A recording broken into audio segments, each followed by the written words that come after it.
Kasayod ko, ang tanang naa sa sulod sa simbahan, gusto maminaw og pagtulunan og pagkurehe sa atong labang makagagahom karon.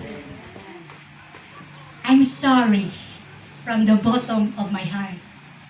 Magpagamit lang ko karon sa gasa nga gihatag kanako isip ebanghelista sa Dios. When I was in high school, way back, sa dihang ang among host pastor dito sa Anchor Bay Evangelical Church at Malita, sa dihang nagatudlo ko sa mga children, sa young people, iyan akong gi-prophesy nga mapastura ka. Ang akong giingon kay bata palagi, gusto lang ko mutudlo, I had all the skills to teach, but ingon ko, dili ko.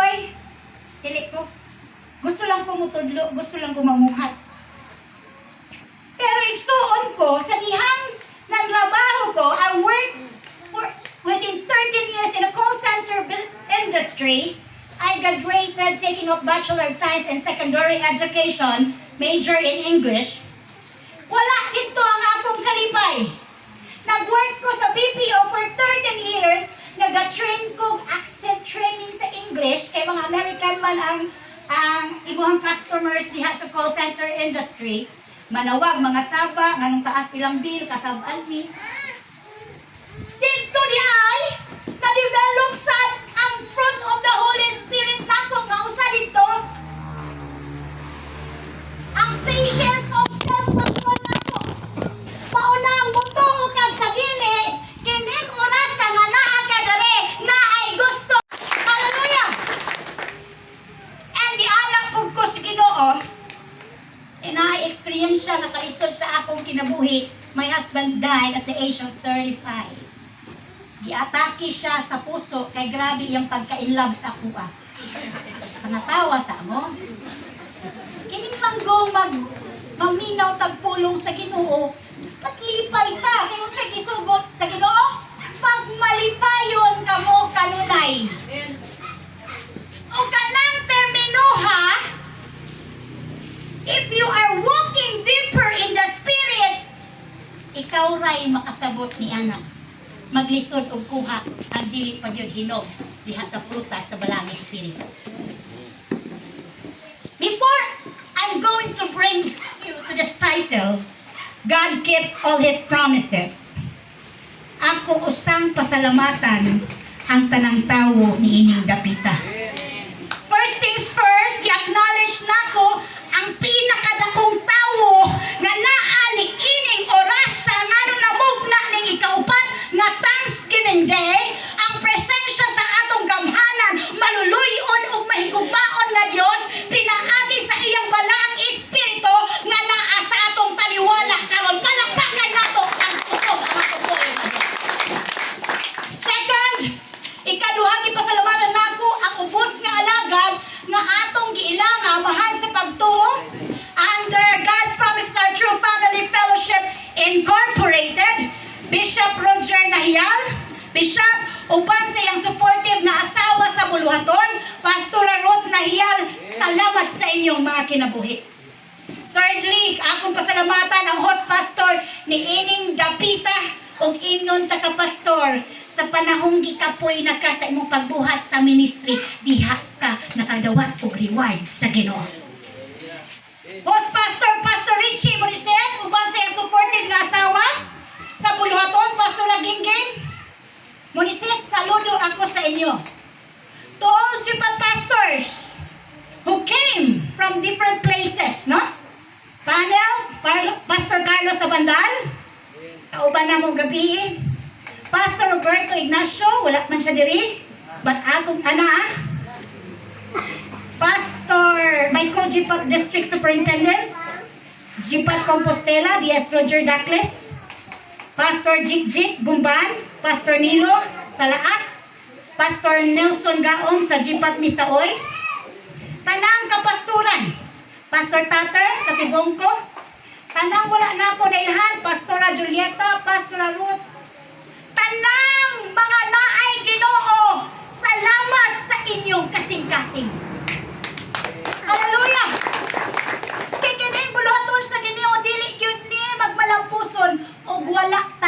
usa. And that's why God deserves the 4th year thanksgiving of this place.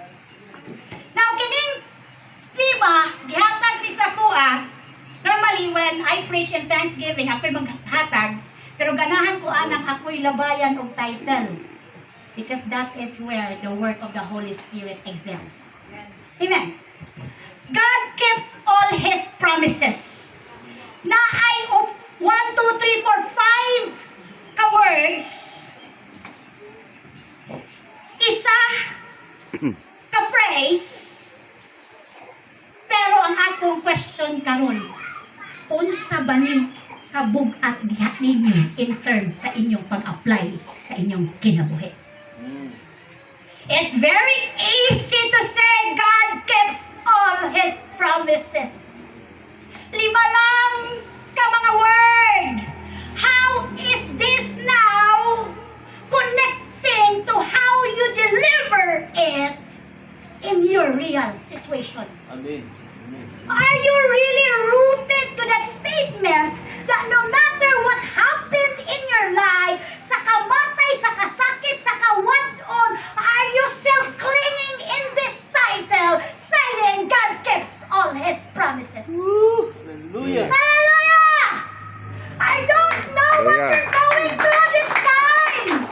Daghan pa mo bills na ay kauban nato tuwa sa tagong hospital nagkinahanglan milagro sa Ginoo. But I'm telling you right now, God keeps all His promises. Aduna ba'y bugti ni ini? Aduna bilaw-yawit? Unsa man ay balos mo sa Dios sa tanang kaayuhan nga naangkon mo. There is a price na ay presyo when we said God keeps all His promises. When we say Thanksgiving, let me just emphasize the word Thanksgiving since we are celebrating the 4th year Thanksgiving Day of this place. It is the act of saying or showing that you are grateful especially to God. Ngano tang magpasalamat? Nganong nagtapok tang tanan diriha? Second question, kinsay dapat pasalamatan? O another question, unsay dapat pasalamatan? Amen. Unsay gibenepisyo nimo sa Ginoo? Nganong naatay ing-anig nga pagpasalamat?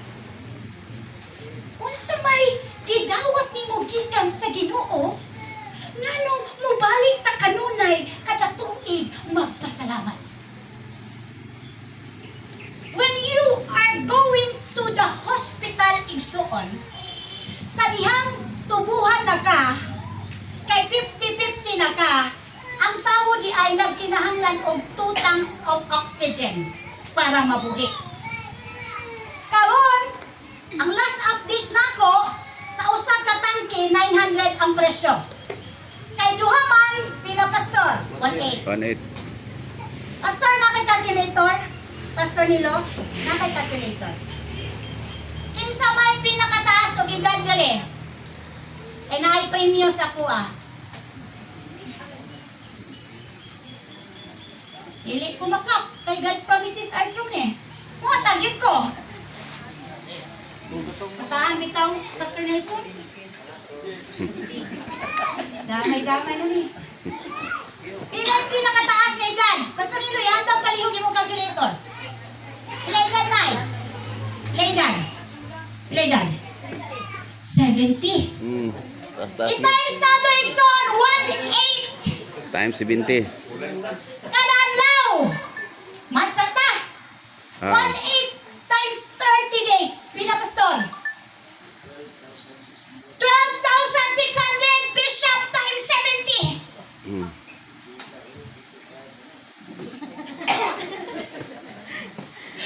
Hindi mo accounting na karon. gusto na ko i-emphasize unsay value nga dapat ka magpasalamat. Oh, amen. Pila ba siya? Pila?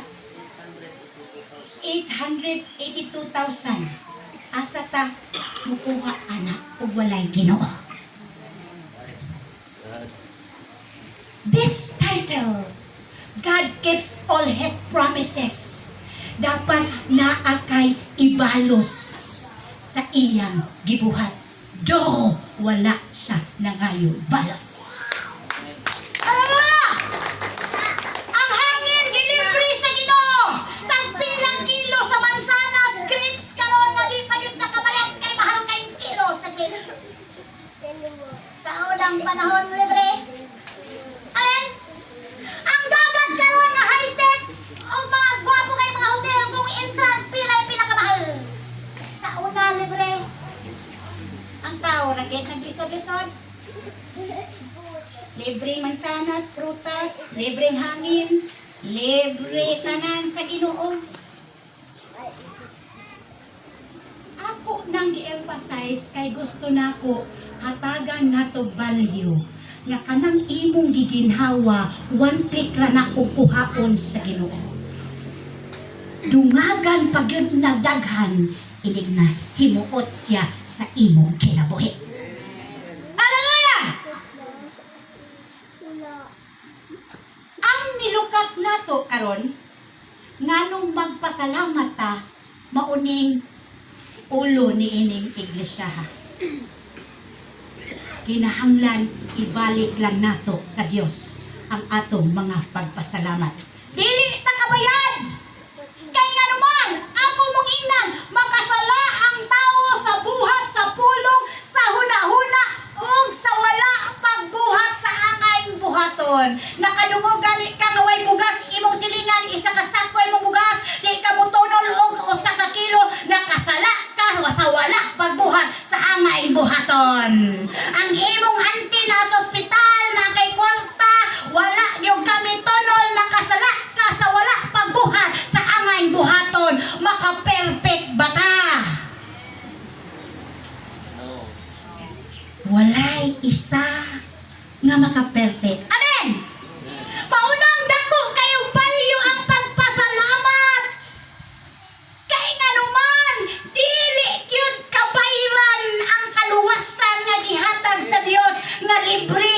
Gipasaylo na niya ang sala nimo gahapon nangawat bakag manok, itari nimo. Gipasaylo na ang sala nimo ganina bago kanianhi dress Thanksgiving. Ang sunod pa nimong sala, gibayran ng daan dito sa cross. Humana! Ang tanong na ay sunod nga pangutana. Kumusta ang imong paglahutay? Kumusta ang imong paghuwat sa dihang wala pa siya mubalik? Amen! Are you enjoying while serving the Lord?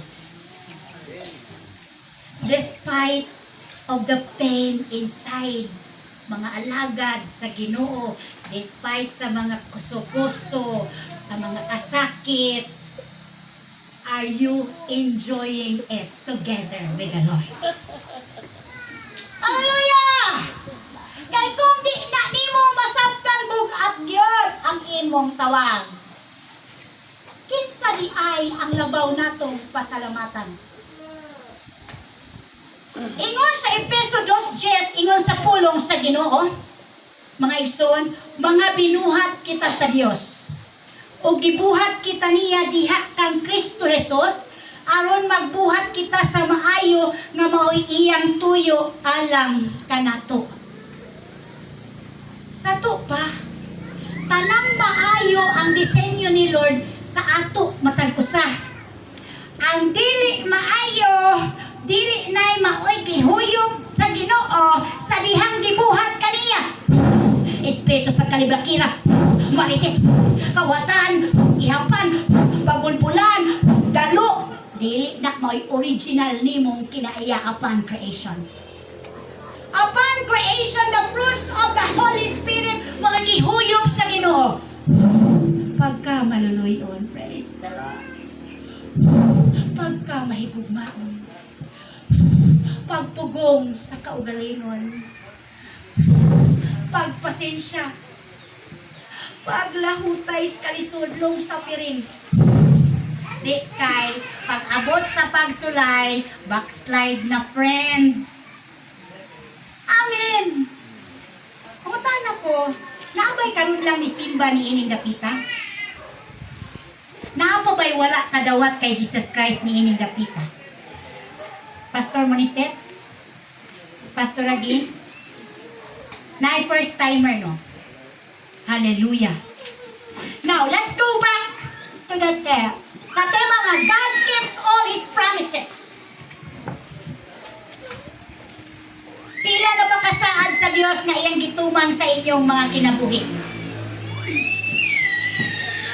Unsa ba'y gipangayo ninyo sa Ginoo nga gahuwat mong tubag? Ingon sa Psalms 145, mag-verse natin sa 13. Unsay giingon? Ang imong gingharian walay katapusan ug maghari ka hangtod sa kahangturan. Mutuman gayod ang Dios sa iyang mga saad. Klaro na ha? Ug makita ang kamaayo niya diha sa tanan nga iyang gibuhat. Nganong tuuhan nato ang saad sa Ginoo? Klaro kayo. Mutuman gayod ang Dios sa iyang mga saad. Mubalik na kung pangutana. Unsay value anak nga statement diha sa imuha nga pwede nimo i-give up ang mga buluhaton sa Ginoo sa dihang tawagon na kaniya o gamiton na kaniya sa buluhaton. Dapat masabta nato alagad church member nga bugat ang promise sa Ginoo. O dapat bugti ni ini maoy pila ka malipayong kasing-kasing nga mo serve kaniya maski mahutdan tag kwarta, mahutdan tag gilinhawa, mahutdan tag kusog, lami mamatay nga nagpagamit ta sa bulaton sa Dios. Hallelujah! And we need to understand nganong the Lord. Ingon niya sa Numbers 23:19. Ang Dios dili tawo. Igsoon tanawa. Pakusgining tituluha. Kaning tema, ang Dios dili tawo, busa dili siya mamaka. Dili siya anak sa tawo, busa dili mausab ang iyang hunahuna. Bisan unsay iyang isaan, buhaton gayud niya. Sige daw, kumusta ang pakigsaad nimo sa Dios? Kay kabalo man ta karon nga Thanksgiving, nga dili siya tawo, nga walay kapasidad utubag sa imong gipangayo. Unsa pa may gipangayo nato, brothers and sisters in the Lord? Now nakabalo na ta sa pulong sa Ginoo karon nga ang Dios dili tawo, busa dili siya mamaka, dili siya anak sa tawo, busa dili siya mausab ang iyang hunahuna, bisan unsay iyang saad, buhaton gayud niya. Amen. Dili na ako pulong. Amen. Pulong na sa Dios. Ang question back to that statement, unsa kabugat ang imong pagtahod sa dihang makadungog ka niining God keeps all His promises.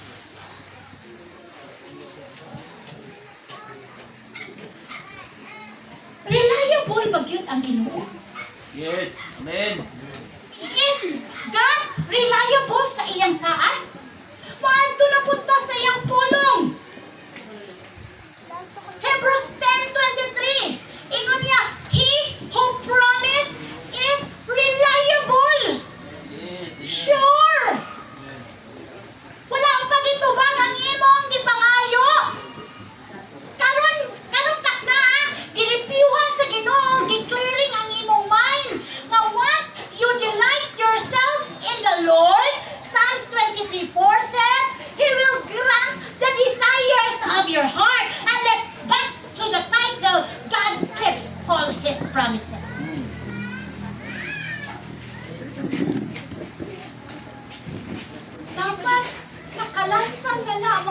ingon ko sad siya Ginoo nato kung ang mga butang nga mahimo niya mahimo lang ni Bishop Roger Nahiyal. Ginoo siya nato kay siya'y pwede mo sumpay sa ugat nga naputol para mamaayo ang imong balatian. Ginoo siya nato kay siya ang author sa tanang milagro nga imong gipaabot. Palakpakan si Lord. Ang kakusgon daw sa pakpak, maupo daw to ang kapaspas sa tubang. Palakpakan sa Lord! Okay. Ang wa nagpakpak, pasensya kang bata ka. Natawa sa Tyson. Now, let us be reminded what God promised to Abraham. As we all know, Abraham is the father of faith. The call of Abraham sa Genesis, ingon siya sa chapter 12, the Lord has said to Abraham, go from your country, your people, and your father's household to the land I will show you. That's the land of Canaan. I will make you into a great nation. I will bless you. I will make your name great, and you will be a blessing. I will bless those who bless you, and whoever curses you, I will curse, and all people on earth will be blessed through you. Kining saad sa Dios kay Abraham, pasalamatan nato og dako ang Dios kay kabahin ta anak nga saad nga nakabenepisyo hangtod karon. What God promised also to Sarah, the wife of Abraham, God promised Sarah that she would be the mother of nations and have a son Isaac despite of her old age. Imagine Sarah, nubinta na edad, sa atong panahon karon 50 na maglisod ng buntis o panganak. But look at the promise of the Lord to Sarah. Imagine na ko, si Tinta na si nanay, itong pinaka-taas na itong edad. Imagine na ko si Sarah, lubinta, nabuntis pa. Naunang kung nakakay gipaabot sa Ginoo, just wait with the right heart na ihatag na sa Ginoo. Palakpakan sa Lord. Sarah was 90 years old when she gave birth to Isaac. Sa diyang ingon si Lord, ikaw Sarah, magmabdos ka. What? Kung sa tinawhanon, what the? No? Unya, 90 ang edad ni mo? Isking ikaw, Bishop, inong ka, ikaw, Rod. Mga anak ka, luminta na niya pastora, Rod. Wala pastora, what? Kaya ito someone else, Lord. Basta ko, ano? No? What? Panawang value. I want us to emphasize. I want to emphasize the value. When God ang imong kaistorya, walay edad-edad, walay oras-oras, kay siya ang author sa tanang pabor o milagro palakpak. Amen. Hallelujah.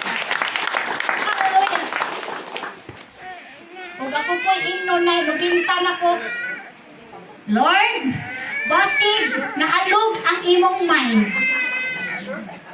Sure na? No? Kurang, di na lang ko, Lord, ako na mo dili. Pero kay Labi, He keeps all His promises. Exoan, gasigon ka mo pag-ayo ba?